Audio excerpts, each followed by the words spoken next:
Менің үлкен ұлым осыдан 10-12 жыл бұрын ата-әжесінің үйіне жиі баратын.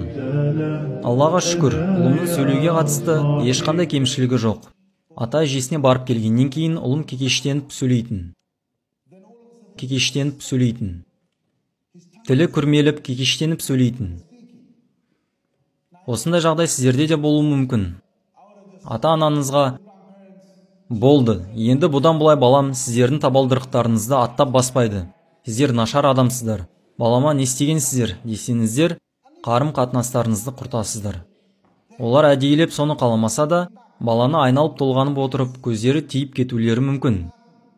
Кей адамдар бір нәрсеге таңғалады. Машалла, немесе баракаллаху фик демейді. Сөйтіп адамға көз тиіп кетуі мүмкін. Сонымен балама не істедім? Мен Құраннан айта кетейін. Бұны мен ертеліктегі ғұламалардың, ғалымдардың солай істегендеріне сүйеніп жасадым. Бұл нәрсені хадистен таппайсыз. Хадис кітаптарынан кездестірмейсіз. Кей кездерде кей адамдардың Құраннан көз тиюге қатысты аяттарды оқып, шипа тауып жатады. Көптеген аяттар бар. Бір мәселеге қатысты оқып, тексеріп көрсеңіз болады. Мәселенің шешімі болуы мүмкін. Тексеріп көрсеңіз болады.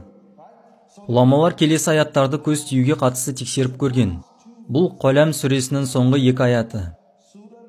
68-ші сүре соңғы 2 аяты. وَإِنْ يَكَادُ الَّذِينَ كَفَرُوا لَيُزْلِقُونَكَ بِأَبْصَارِهِمْ لَمَّا سَمِعُوا الذِّكْرَ وَيَقُولُونَ إِنَّهُ لَمَجْنُونٌ وَمَا هُوَ إِلَّا ذِكْرٌ لِلْعَالَمِينَ.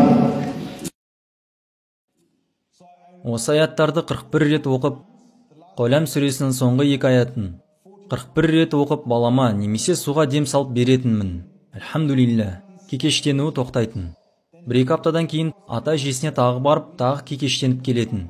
Мен қайтып суға дем салып беретінмін. Қайтып жазылатын. Әлхамдулилля, қазір есейді, бәрі жақсы. Кішірек кезінде солай болатын.